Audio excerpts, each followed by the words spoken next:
Hi, this is AJ Bingham, and I want to take a moment to thank our sponsor, Regions Financial Corporation. Regions is a different kind of bank with branches serving Central Texas from Austin to San Antonio and the Rio Grande Valley. Regions can assist your firm with its M&A and investment banking needs, as well as specialty finance in the technology, healthcare, defense, and aerospace sectors. Learn more about Regions at www.regions.com, and you can find more information in the episode notes. Now on with the show. Welcome to the BG Podcast, conversations at the intersection of business, community, and public policy from the Austin Metro and around Texas. You can find this episode and prior recordings at www.binghamgp.com/podcast and on iTunes and Google Play.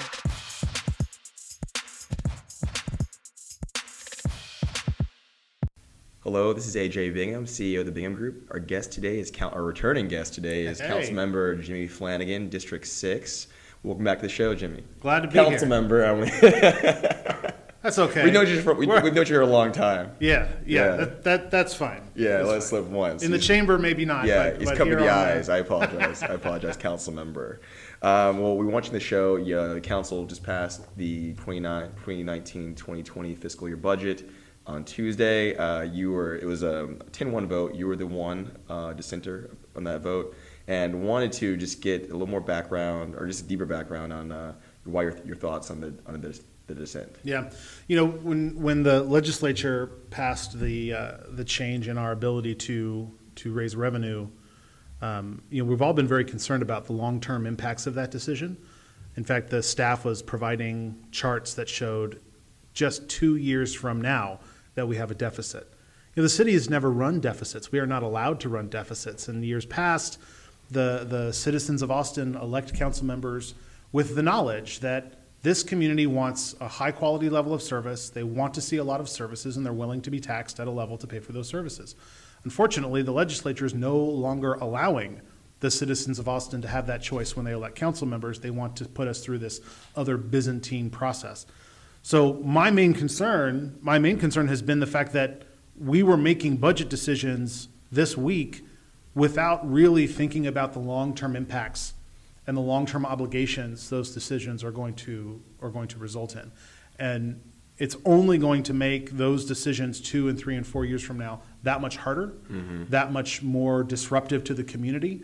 How many programs that we initiated today are we going to have to cancel 2 years from now because we didn't really think about the long-term ability to pay for those services? And that's ultimately why I voted no. Were there any programs in particular you're looking at? Overall, I get that, but are there any ones in particular that this kind of examples of that? Well, no, and honestly, what's difficult about this is no council member wants to identify the thing they want to cut, because then you create a movement around that thing. Correct. And then you have a bunch of people that show up to council, including a couple of council members who will say, but this program is so good. Look at the 20 people who showed up to the council meeting for this amazing quality program. And I have to keep reminding my colleagues, this isn't about whether or not a program is good. It is the fiscal reality that we cannot do all the things. We just simply cannot do all the things. The budget that we just decided is one thing, and we are going to continue to work on efficiencies and different types of ways to do business as a city to hopefully account for this, but I don't believe that we made it any easier. Do you expect, between now and I think over the next three years, rather, we'll have in the legislative session, do you think any further kind of actions from the state, or expect that? I guess we can always expect something from the ledge to affect Austin or municipalities, but really particularly to how cities can spend. That particularly, there were bills that the city was tracking this last session that didn't get through, but are ones that would have been as damaging or limiting to the city's power. The legislature has, for many, many, many sessions, talked about the work of cities in Texas, and not in the most flattering of ways. It's always felt ironic to me, because at the same time, cities in Texas have been some of the most successful cities in the nation. When the Apple campus announcement, the expansion of the Apple campus, which the current campus and the expanded campus are in my district, so it's close to me, and a lot of the employees are my constituents. When that announcement was made, Governor Abbott showed up.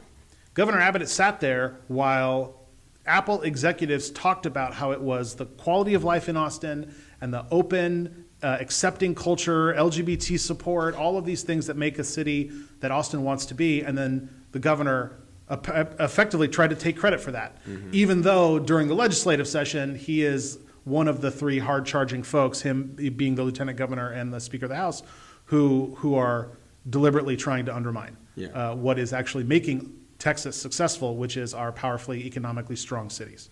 Yeah, that's something definitely the last few sessions I've seen too, right? Are there any other were there any other concerns you had this last session, this bill? I mean, again, this bills that were, again, really limiting, right, or things like that other nature, things that you're planning on or watching for next session. Even though, and for those who don't know, the Texas government meets every odd year for 140 days, January through May, typically, and so there's a limited window to do things, but in that time, some things can get done for better or worse for cities. And for everyone. I mean, the state of Texas has some challenges, and then those challenges are not being met head on or honestly. I am not a state rep. I'm not a state senator. I don't spend all of my time thinking about how the state should do its business better. I'm a city council member. I spend my time thinking about how the city can be better. And I would feel better if the legislature took that same approach and really focused on the areas where the state needs to improve and not worry so much about how our successful cities are behaving. And there are things that the state needs to do better, specifically around healthcare, specifically around mental health, specifically around education, that are falling on cities to solve. Because kind of unfunded mandates or defunding, or it's unfunded mandates, but it's also I'll just give you an example. This is the type of thing that needs an example. I did a ride along with APD 4 or 5 months ago. Overnight, 10 p.m. to 6 a.m., I wanted to see what they were experiencing and kind of the complexity of the job, and it is a very complicated job. We're driving around, and the officer points to this bar that's on Ben White, and he goes, "Oh yeah, that bar overserves." And I was like, well, if you know it overserves, why is there not enforcement action taken against this bar? And he goes, well, that's TABC's job. Well, what is TABC? Well, they don't fully fund TABC. TABC isn't doing their job. Or TABC does targeted enforcement when they target LGBT bars, but they're not going after other bars where, for whatever reason, they've decided not to do enforcement. You go to a call, and there's someone experiencing a mental health crisis, and you're trying to engage with them, and then you realize that the only entity that can determine if someone is in a mental health crisis, meaning that you can take them to a place, is a police officer. Hospitals do not have the authority to decide if someone is in mental health crisis. So what that means is someone could be in a hospital, and we have to take an officer off the beat, off of policing our streets, send them to the hospital to make this assessment. Does the state or the hospital reimburse the city for that? No, of course not. Does insurance reimburse the city? Nope. Insurance doesn't reimburse the city either. Can an EMS person do it? Nope. EMS person can't do it either. These are things that the state could fix. Things that would make city government more affordable, more efficient.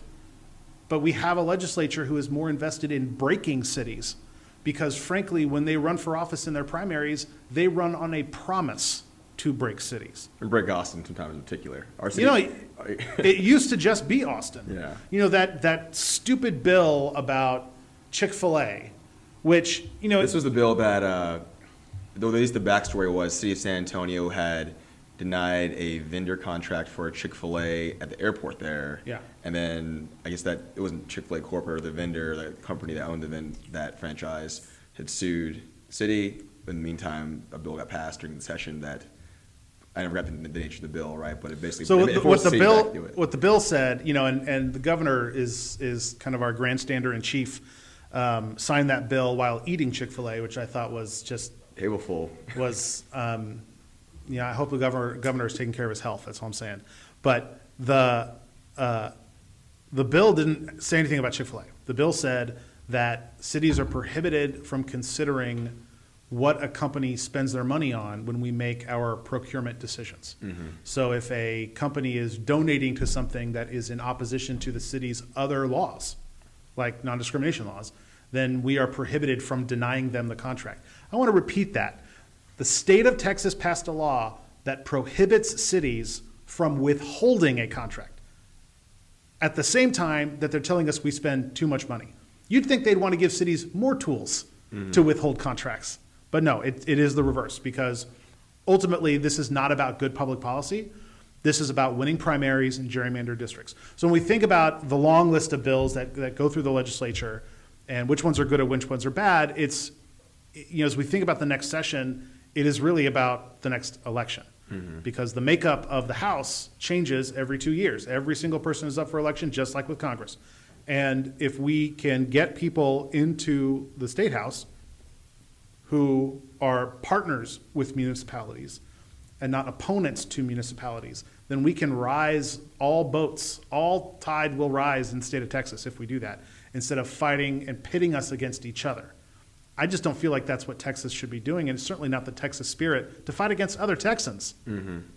Particularly to your point, though, about our major metros, right? So Austin, San Antonio, Houston, Dallas, the metros, and how, the economic strength of those markets, right? Do you say correspond or interact with your colleagues, or council colleagues in those various cities, in any kind of formal way, and particularly, right? So I know with paid sick leave, right? That was an issue. Going to the last session, San Antonio had passed an ordinance, Dallas passed one, Austin had passed one as well. But just, I know they're like, I don't know if it's municipal league or League of Urban Counties, those kind of things. Is there kind of formal ways that you talk to some of your colleagues and share notes, what's going on, especially particularly for the major metros in Texas?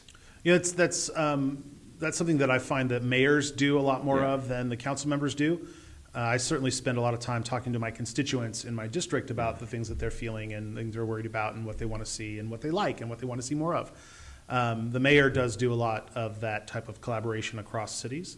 But during the session, I got to participate in a lot of those conversations as we were really staring down some very challenging legislation for every city. This tax cap thing is not something that just the city of Austin didn't like. Every city in the state of Texas opposed it, even the ones that have conservative elected officials, because it's just not sustainable. The bottom line for tax caps, which say, the new law says you cannot raise revenue more than 3.5% a year. The problem is, in order to recruit, retain, and hire new police officers, firefighters, and paramedics, you have to give raises that are 5.5% or higher. That is the market for people who want to enter public safety jobs. They're difficult jobs. They deserve to be highly paid. But in order for us to have a public safety force, you have to be able to pay people enough that they want the job. And when almost 70% of the budget comes from public safety, you can very quickly see over time how the math doesn't work. Yeah. And that's what we're looking at years 3, 4, and 5 in our budget projection, as we can only raise revenue 3.5, but all of our largest departments' costs, personnel costs, are going up much faster than that. Yeah. Let's move back to the district. I like your point about the expansion of Apple's campus there, and what that means for Austin and for the district, and talk about some other just what issues or things you have going on in District 6. And for those not familiar with Austin's makeup, District 6 kind of rests in far northwest Austin. It's kind of, it straddles the line with growing up in South Austin, the 78745. Might as well be like, I always call it South Dallas. I know it's more lovingly because it's just so far away mentally for me. But yes, those of you from North San Antonio need to really take a step back. Thank you, San Marcos, for joining us today. Beta and Hutto in there, Beta and Hayes. Yeah, exactly. So District 6 is far northwest, like you said. It's half Williamson County.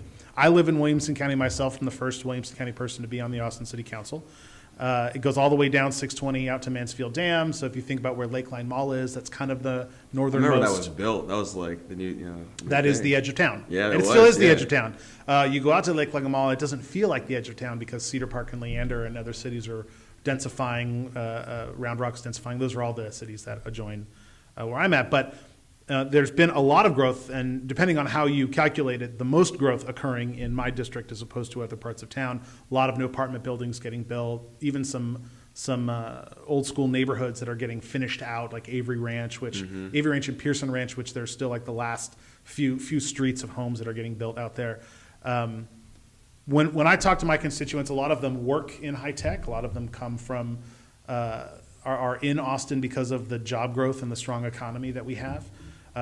My district has the largest Asian community of all the districts, and so I work a lot with Asian community leaders and the Asian Resource Center, and to try to make sure that constituency is well represented and their issues are taken care of. Of course, I'm the first openly gay man to serve on the city council, so I also work a lot with the LGBT community, ensure that those issues are being taken care of on top of the issues in my district. But really, when you think about far northwest Austin, and you ask someone what their top 3 issues are, up until maybe 2 months ago, and we can talk about homelessness in a second.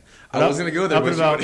I don't think it makes sense to avoid it, right? Yeah. Like the topic is the topic, we should talk about it. Yeah. But up until June, you would ask someone their top 3 issues, and they would say traffic, traffic, and traffic. Yeah. So I have spent a majority of my time on the council working on traffic issues and the related issues like land use, because if you build a bunch of stuff out but you don't build the roads, and vice versa, if you build the roads but pretend that you're not going to get a bunch of stuff built along it, and you end up with the Katy Freeway in the middle of your suburb. So I do a lot of work there. I do a lot of regional work. So I'm the city's representative on CAPCOG, which is the 10-county kind of governance body. It doesn't really have any power, but it's kind of people get together. Council of Governments. Council of Governments, yeah. And I'm one of 4 city representatives on CAMPO, which does regional transportation, most specifically helps manage the state and federal money. So there's hundreds of millions of dollars that get spent every 2 years through that organization. I also chair the Regional Economic Development Board through CAPCOG. I got that position earlier this year, and we're working on ways to bring our surrounding communities to the table in a way that we can get economies of scale and save money as municipalities, and that's what I'm trying to do there. And we've made some great strides. We've got the 183 Express Lanes project that's been approved. That's going to not just put express lanes in the middle of 183 North, but will fix some of the lane issues and on-ramp issues that we've had on 183 that cause a lot of traffic problems. Bond projects that I got into the 2016 bond, Anderson Mill Road, 4 Points, Palmer Lane, those projects are underway. Hopefully Anderson Mill Road, which was kind of the signature project of my campaign from 2016, hopefully we will see shovels in the dirt in 2020. It's been my hope to get them there. And then even smaller projects, we've done a couple of school safety projects where we got those pedestrian crossing beacons where you press the button and it lights, but it's not a full stoplight. We've got 2 of those got installed, one by Live Oak Elementary and Deer Park Middle School on Anderson Mill, another set over on Pearson Ranch Road where you have Pearson Ranch Middle and Elsa England Elementary and Patsy Sommer Elementary, where almost the entirety of the student population has to cross a 4-lane major road in order to get to school because of the way they drew the attendance lines.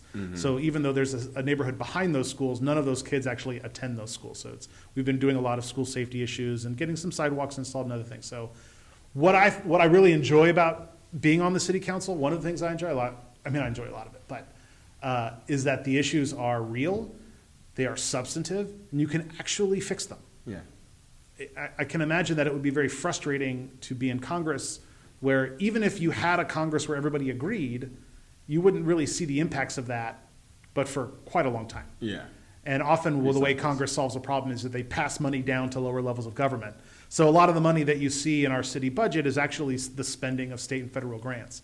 The public health department is probably the biggest, that and neighborhood housing, probably the biggest spenders of outside money. So you say, oh, they have a $1.2 billion budget, whatever it was. Well, yeah, kind of a big chunk of that is funding coming from other sources. But so I spend most of my time working on traffic and land use, and those have been the primary issues. And now we need to talk about homelessness. Yeah, so just up to speed on that. That probably the council, man. It seems like it's longer than it was from the amount of discussion going on. It wasn't that long ago. It was right before you all went on recess. Yeah. And so it was like the June 22nd hearing. Yeah.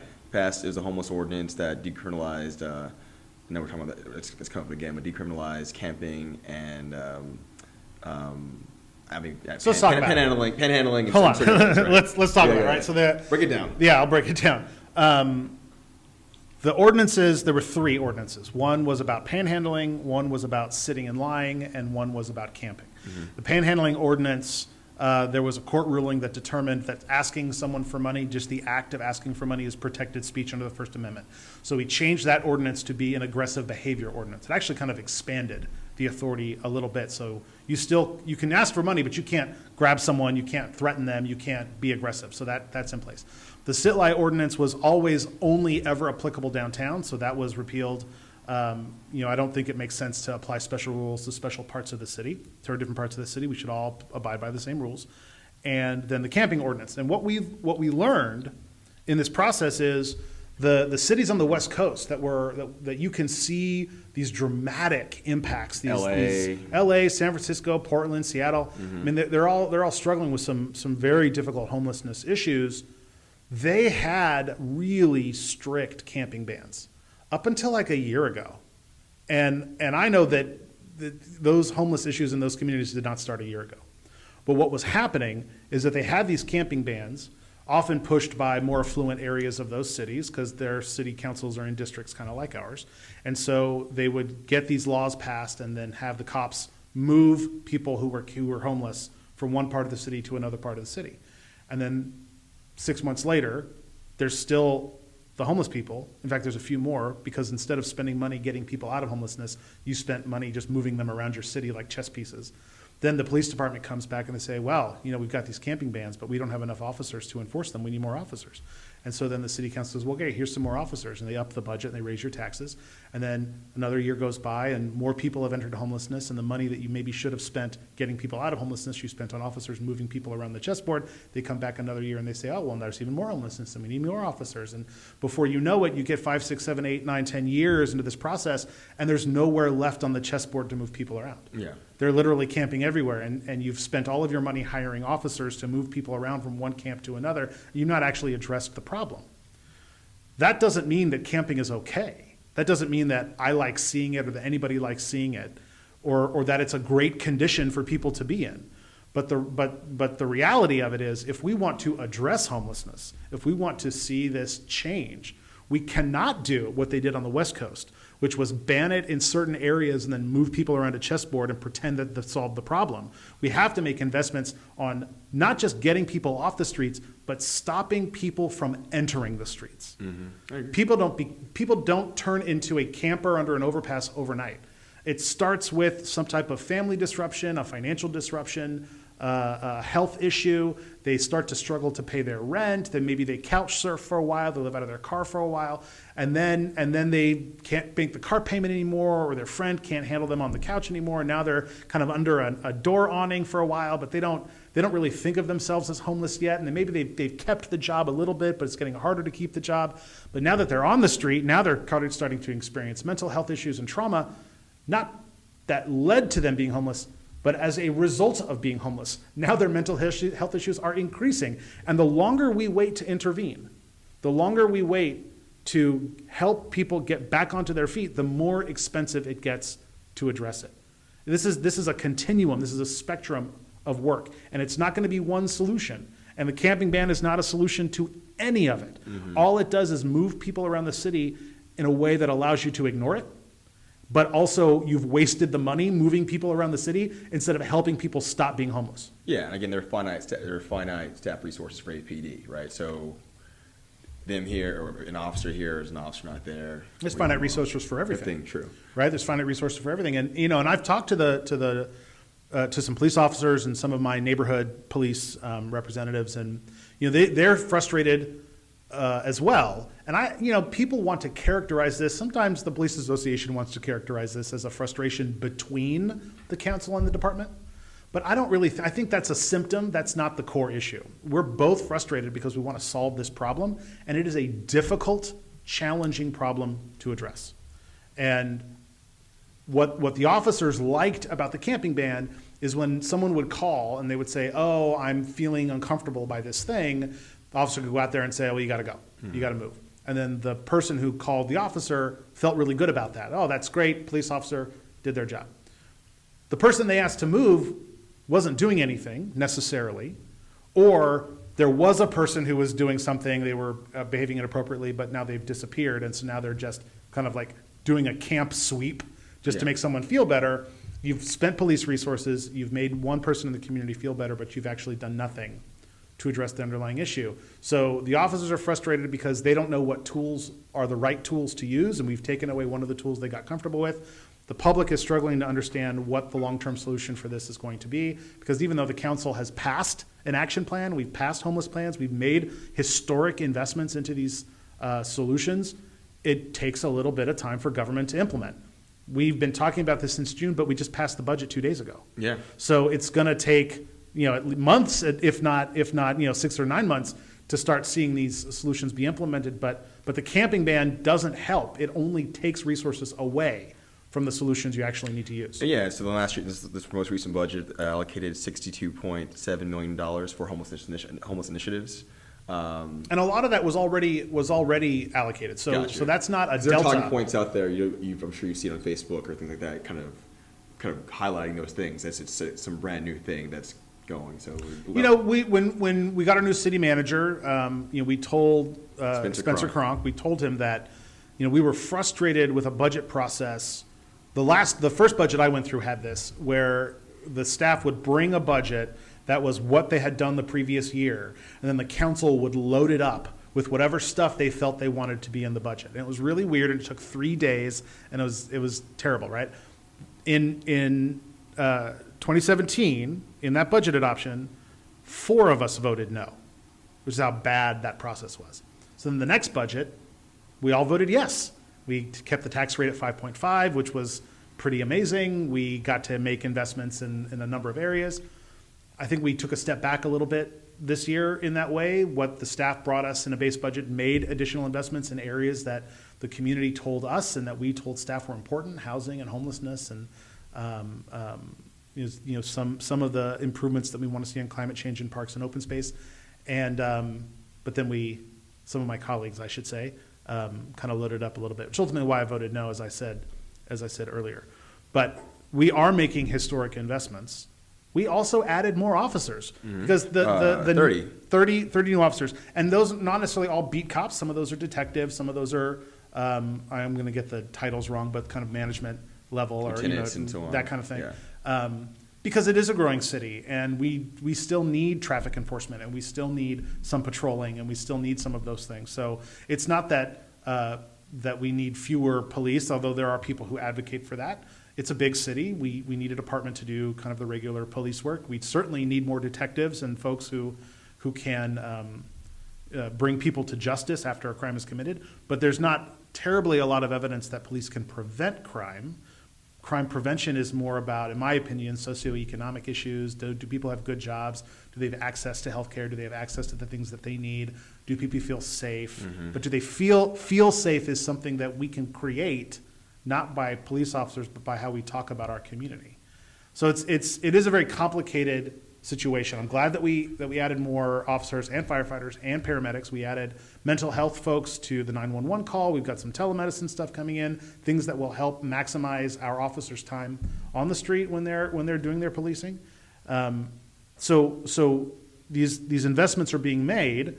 I am hopeful. This is a moment for hope. The camping ban is a moment in time.